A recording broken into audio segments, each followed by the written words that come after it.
Good morning to all. कैसे हो तुम लोग? आज हम लोग मंझन के पद का प्रश्न उत्तर करेंगे, ठीक है। इसमें हम लोग प्रश्न संख्या 1 से प्रारंभ करेंगे। प्रश्न संख्या 1 है, कवि ने प्रेम को संसार में अंगूठे के नगीने के समान अमूल्य माना है। इस पंक्ति को ध्यान में रखते हुए कवि के अनुसार प्रेम के स्वरूप का वर्णन करें। अच्छा बच्चों, मैं ये बता देना चाहता हूँ कि जिनके पास पुस्तक अवेलेबल नहीं हो वो लोग ये शब्द निधि का स्क्रीनशॉट लेकर देख लें एक बार। ज्योति का अर्थ होता है ज्योति, बाँचा का अर्थ होता है बांटना। हालांकि जो कठिन शब्द हैं उसके लिए मैं अलग से भेजा भी था, फिर भी एक बार देख लो तुम लोग। हो गया ना स्पष्ट? प्रश्नोत्तर में थे हम लोग अभी। कवि ने प्रेम को संसार में अंगूठी के नगीने के समान अमूल्य माना है। इस पंक्ति को ध्यान में रखते हुए कवि के अनुसार प्रेम के स्वरूप का वर्णन कीजिए। प्रेम का स्वरूप क्या है? कवि के अनुसार ये उसका उत्तर है, प्रेम मानव जीवन की अमूल्य निधि है। अमूल्य का मतलब है जिसका मूल्य नहीं दिया जा सके। निधि का अर्थ होता है खजाना। इसी के प्रकाश से सारा जगत प्रकाशमान है। जो मनुष्य इस पथ पर स्वयं को अर्पित कर देता है उसका जीवन धन्य हो जाता है, वह अमृतत्व को प्राप्त कर लेता है। मैं एक बार फिर से बोलूंगा कि ये जरूरी नहीं है कि जो शब्द मैंने लिखे हैं वो जस का तस आपको लिखना है, बिल्कुल ही नहीं।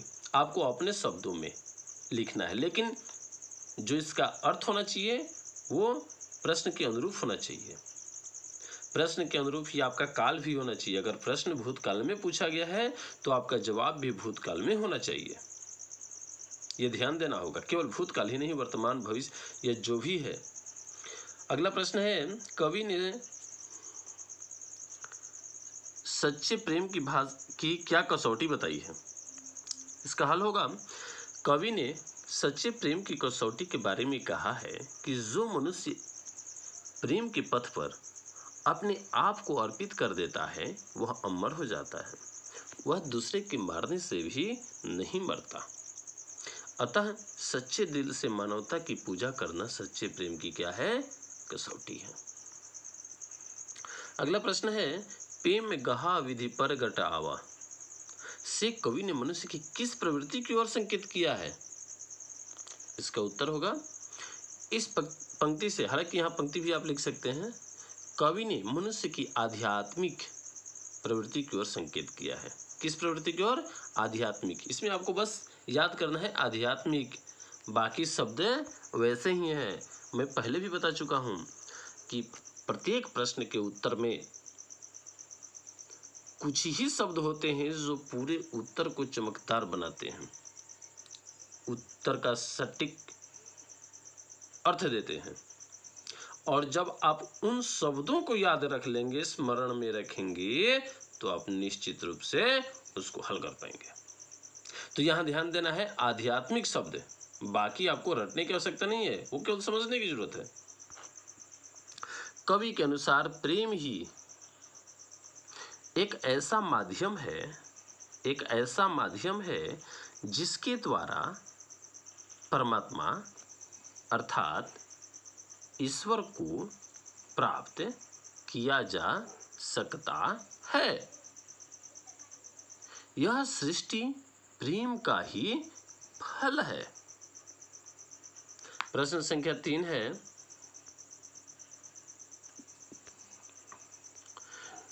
तीन तो हो गया, सॉरी।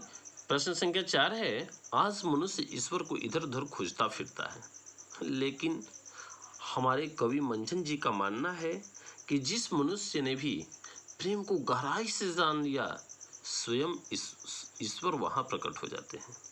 यह भाव किस पंक्ति से व्यंजित होता है? आप पंक्ति को पढ़िए, पूरे पद को पढ़िए, आप दोनों पदों को पढ़िए और पढ़ करके मुझे बताइए। वीडियो को रोक करके बताइए। मुझे पूरा विश्वास है कि हमारे बच्चे वीडियो को रोके होंगे, खोजने का प्रयास भी उन्होंने किया होगा। आप अपना आंसर मिलाइए वो पंक्ति मिलाइए जिस पंक्ति में प्रश्न संख्या 4 का जो भाव दिया हुआ है वह व्यंजित होता हूँ।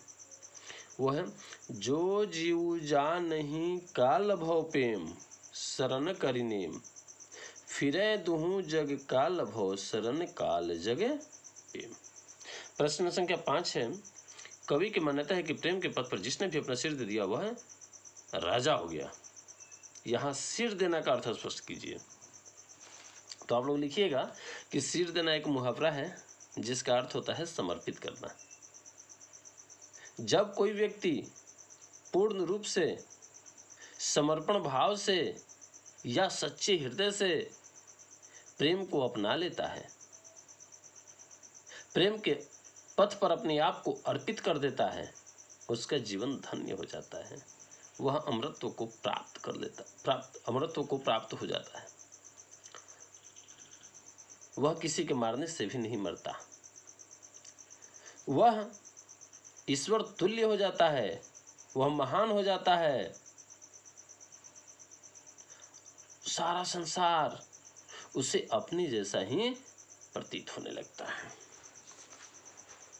आप वीडियो को स्लो मोशन में करके, स्लो मोशन का मतलब वह धीमी गति में करके आप इस आंसर को लिख भी सकते हैं। ठीक है।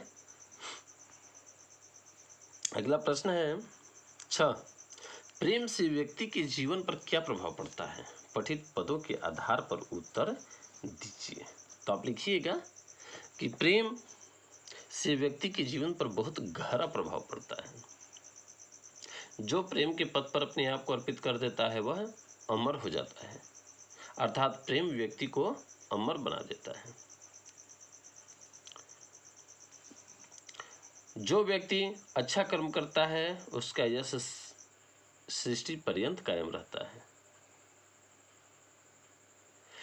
कवि का मानना है कि प्रेम परमात्मा तक पहुंचने का अमोघ अस्त्र है। जो व्यक्ति इस प्रेम रस में डूब जाता है वह अमर हो जाता है। उसका शरीर तो नष्ट हो जाता है लेकिन उसका नाम कभी नष्ट नहीं होता। वह एक न एक दिन महान हो जाता है। प्रश्न संख्या 7 है, सप्रसंग व्याख्या करे। बच्चों में बता चुका हूं कि जो सप्रसंग व्याख्या करे होता है उसको 2 अनुच्छेदों में लिखा जाता है। तुम लोग भी लिखना पहले अनुच्छेद में कि यह मंझन द्वारा रचित है। कौन सा पद है देख लेना, प्रथम पद है या द्वितीय पद है, उसके से ली गई है। और इस पंक्ति के माध्यम से उन्होंने प्रेम के महत्व को उद्घाटित किया है। ठीक है। फिर उसके बाद लिखना प्रेम हाट है। हाट मतलब बाजार होता है। चहुदिशी है, चहुदिशी मतलब हुआ चारों दिशा में फैला हुआ है। वो भावार्थ से भी तुम लोग लिख सकते हो, वैसे मैं थोड़ा बता देता हूँ। कवि के अनुसार प्रेम का बाजार चारों ओर फैल गया है। यह अनुच्छेद चेंज करके लिखना होगा। जिसने इस फल को प्राप्त करना चाहा वही इसका सच्चा व्यापारी है। इसमें किसी तरह का भ्रम नहीं है। कवि के कहने का मतलब यह है कि सारा संसार प्रेम रूपी ज्योति से प्रकाशमान है। जो कोई प्रेम के असली मर्म को जान लेता है, रहस्य को जान लेता है, उसका जीवन धन्य हो जाता है। लिखना तुम लोग स्वयं। अगला है भाव सौंदर्य स्पष्ट करें। एक बार जो मरि जीव पावे, काल बहुरी तेहि नियर न आवे। वही है, ये इस पाठ से लिया गया है, ये लेखक हैं। उसके बाद तुम लोग लिखना कि इस पंक्ति के द्वारा उन्होंने क्या बताने का प्रयास किया है। अपनी इच्छाओं का त्याग कर देता है। इसके साथ ही साथ ये लिखना होगा कि कवि का कहना है कि प्रेम के पथ पर जो अपने आप को एक बार समर्पित कर देता है उसका जीवन धन्य हो जाता है। वह मर कर भी अमर हो जाता है। उसे दूसरा कोई मार नहीं सकता। वह महान हो जाता है। ख में है, मृत्यु का फल अमृत हो गया, निश्चय अमरता ही के गया। इसमें लिखना कि इस पंक्ति के माध्यम से कवि कहना चाहता है कि जिसने सारे संसारिक सुखों का त्याग कर प्रेम को गले लगा लिया है, वह प्रेम को अपना सर्वस्व मान लेता है। उसका यह त्याग उसे अमरत्व में प्रदान करता है। करना तुम लोग, वह अमर हो जाता है इत्यादि, ठीक है, और वह प्रभु को पा लेता है, परमात्मा को पा लेता है। प्रश्न 9, प्रेम में सर्वस्व समर्पण से व्यक्ति के निजी जीवन में आत्मिक सुंदरता आ जाती है। वह परिपक्वता कवि के विचारों में किस प्रकार आती है, स्पष्ट करें। तो लिखना कि प्रेम जीवन का मूल है। मूल का मतलब होता है आधार, जड़।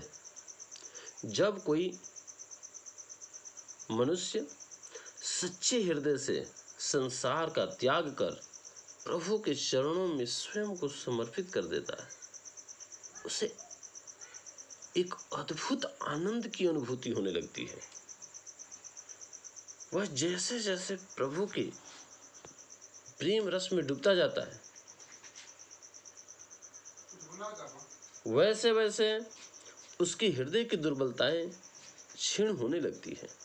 उसका हृदय निष्कलुष होने के कारण राग विराग या अपना पराया के विचार से ऊपर उठ जाता है, जिससे उसके निजी जीवन में आत्मिक सुंदरता आती है।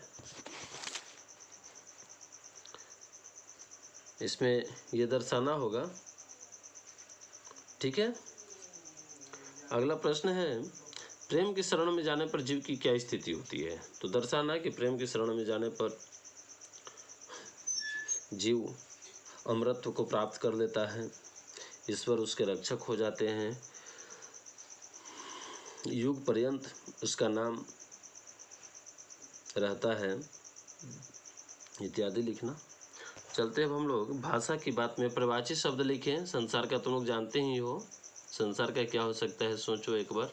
जगत, दुनिया, निखिल। अच्छा, सिर का क्या होगा, कपाल, मस्तक, हाट का बाजार, पंथ का पथ है ना, पंथ नहीं है, पथ। पथ का मतलब होता है रास्ता, पंथ है, पथ, पथ होगा। प्रेम, प्रेम का हो जाएगा मोहब्बत, स्नेह, प्यार। अगला है निम्नलिखित शब्दों के विपरीतार्थक शब्द लिखें। वीडियो को रोक रोक कर देखना तुम लोग। ऊंच, बोलो बोलो, सोच लिया होगा, मिलाओ। नीच, अमृत, सोच लिया होगा तुम लोगों ने, टैली करो उसको, मिलाओ। विष, प्रगट, मिला लिया होगा, अप्रकट। अगला प्रेम, घृणा, सिर, पैर। अगला है मानक रूप लिखें। शब्द, शब्द का हो जाएगा शब्द, जो आजकल हम लोग प्रयोग करते हैं। मृत्यु, इसका हो जाएगा मृत्यु। प्रेम हो जाएगा इसका, इसका सृष्टि हो जाएगा, इसका हो जाएगा दूसरा। ग्राहक, अमृत। आज का क्लास हम लोग का इतना ही रहेगा। आज हम लोग ये पाठ पूरा कर लिए। केवल पूरा कह देने से नहीं होगा, बल्कि तुम लोगों को स्वयं मेहनत करना होगा। स्वाध्ययन बहुत ही अनिवार्य अस्त्र है, तो ये ध्यान देना होगा। आज का क्लास यहीं समाप्त करते हैं, फिर हम लोग मिलेंगे अगले क्लास में। और अगले क्लास के लिए मैं पहले ही बता देता हूँ, वर्णिका पुस्तक चलेगा। कौन सा चलेगा, वर्णिका, ठीक है। Okay, thanks.